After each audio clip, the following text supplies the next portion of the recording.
Previously on the Random Trade Review, we covered an Incredible Hulk story from 2001 that saw the title fall under the writing of one Bruce Jones. The story saw Bruce Banner on the run after a Hulk rampage in Chicago resulted in the apparent death of a 9-year-old boy named Ricky Myers. However, rather than Banner's pursuers being the likes of Thunderbolt Ross and his Hulkbusters, instead a different, more shadowy organization is in on this chase. This organization also sent out Sandra Verdugo, a death row inmate imprisoned for killing her son, and longtime Hulk frenemy Doc Samson, even going as far as to implant a camera in the Gamma-powered psychiatrist's eye in order to track his whereabouts. Banner isn't entirely alone in this situation, though, as he receives emails from a mysterious individual who works in the organization known as Mr. Blue.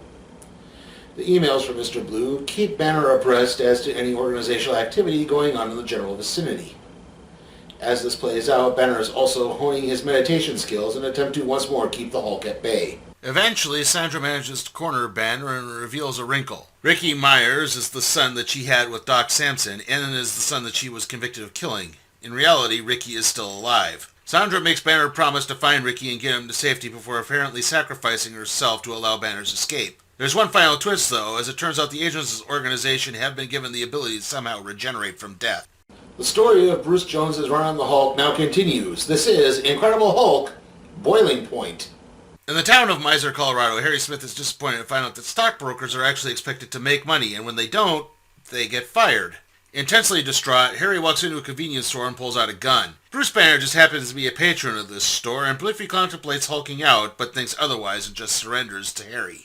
Of course, a silent alarm was triggered, and soon law enforcement is encircling the building. Negotiator Sally Riker hops on the phone and begins talking with Banner, who starts using a pseudonym. Harry just wants the cops to clear out and leave him alone. Riker tries to broker things peacefully, but she's still haunted by a previous hostage situation. While she was stationed in Denver, Colorado, Sally Riker acted as a negotiator during a bank robbery. Unfortunately, her rooftop sniper accidentally came into contact with a power line and was knocked unconscious, forcing Sally to try to take the shot herself. While she was an expert marksman in the military, Sally clutched on the shot, and as a result, several hostages wound up being killed. Things begin to take a bizarre turn when an FBI agent named Pratt arrives to take care of the situation. The idea of the feds showing up puts Banner on edge and causes him to clam up on the phone. Though her suspicions are aroused, Riker still tries to help out any which way she can and offers herself to become a new liaison. Riker enters the store with a message. Harry will be allowed to leave, but the FBI wants someone else. Finally, Banner gives up his real name and points out that Pratt isn't really with the FBI. He can't just Hulk out, though, because that's exactly what Pratt and his ilk want.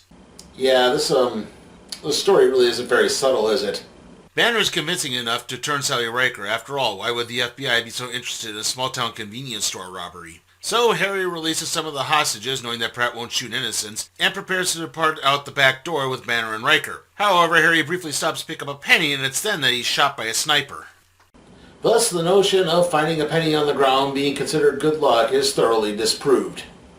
Riker draws her gun on Banner, believing that this proves that Pratt is with the feds. Banner tries to defend himself by pointing out a listening device hidden on Riker's FBI badge. But before anything else can happen, Banner notices the sniper outside training their sights on Sally. He tackles her and winds up getting shot in the process, causing Banner to lose control once more. So, I know we've been following a lot of Bruce Banner and to a lesser extent Doc Samson throughout these two Bruce Jones story arcs, but what about the rest of the Hulk's rather robust supporting cast? Well, there was a Rick who appeared in the previous volume, which was titled Return of the Monster, but I have my doubts as to whether or not this was supposed to be longtime Hulk companion Rick Jones, seeing as at the time Banner has been trying to lay low, and, well, being with any friends is just going to attract more attention from this organization, who have been probably staking them out in order to track down Banner's location. Not to mention, at the time, Rick was also working with a hero named Genus Vel, who was the son of Mar-Vell, the original Captain Marvel. Genus was attempting to follow in his father's footsteps while working with some of his own partners, and Rick and Mar-Vell used to be briefly connected before the latter wound up dying of cancer. This is one of the many reasons why Rick Jones is considered the ultimate sidekick of the Marvel Universe. Which brings us to Bruce Banner's primary love interest, Betty Ross.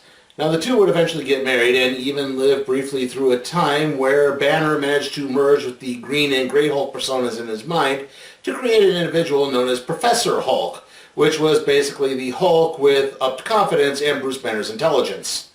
Sadly, it was not to last, as longtime Hulk foe, the Abomination, injected Betty with some of his blood, giving her an acute radiation poisoning, which Betty's father, General Thunderbolt Ross, blamed Banner for due to the years of exposure to gamma radiation. General Ross then had Betty placed in suspended animation, leading Bruce to believe that she was actually dead from the radiation poisoning.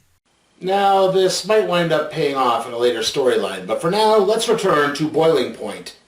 The Hulk starts rampaging, seeming to head straight for Agent Pratt, but Pratt is unfazed as he pulls out a gun and manages to drop the Hulk with a gamma-powered tranquilizer dart. Riker looks on from the wreckage as Hulk reverts to Banner and Pratt loads him into a vehicle after killing his partner. Riker grabs a rifle and begins pursuing Pratt into the mountains. Banner wakes up in the car and demands to know exactly who it is that Pratt works for, but the agent remains coy, choosing instead to just quote the epic poem The Rime of the Ancient Mariner by Iron Maiden. Banner keeps up the conversation, though, and keeps spouting off the various signs that keep passing by. As it turns out, he still has the wired FBI badge that belonged to Riker, and Agent Pratt left his earpiece behind for her to pick up back at the wreckage.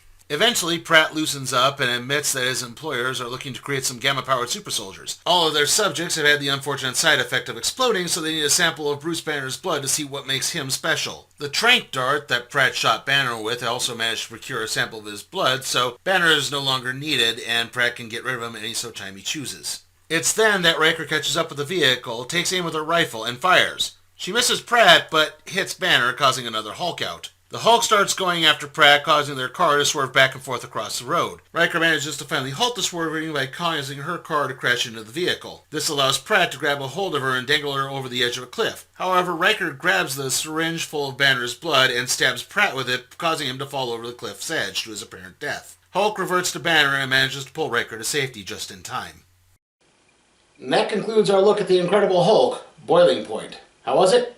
Well, for one thing, the artwork by Lee Weeks is really top-notch. I mean, it comes with the territory with this guy, but still, it's always to be appreciated when it pops up.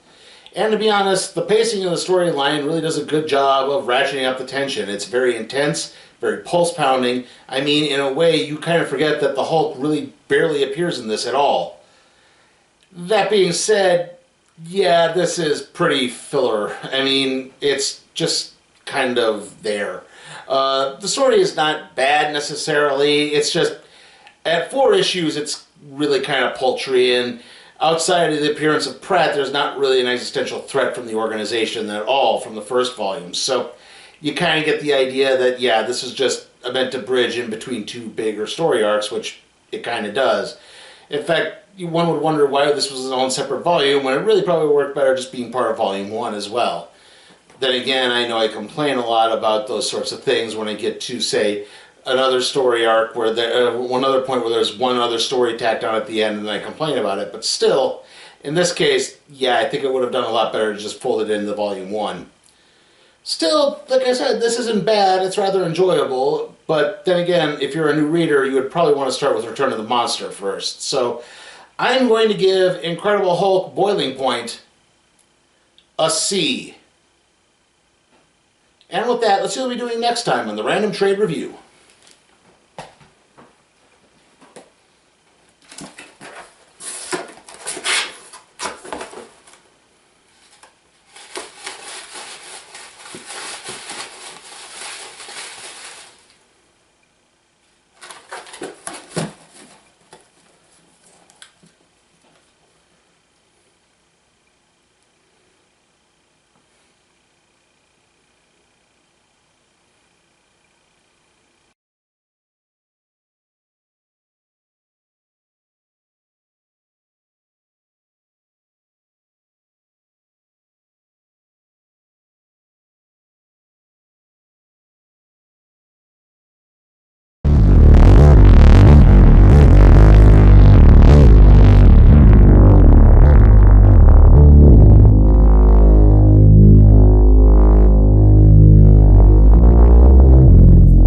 Remember, you can help support my channel at patreon.com/sleepytime for Cat Productions. There, you can request a trade to be put in the randomizer, aka the cardboard box.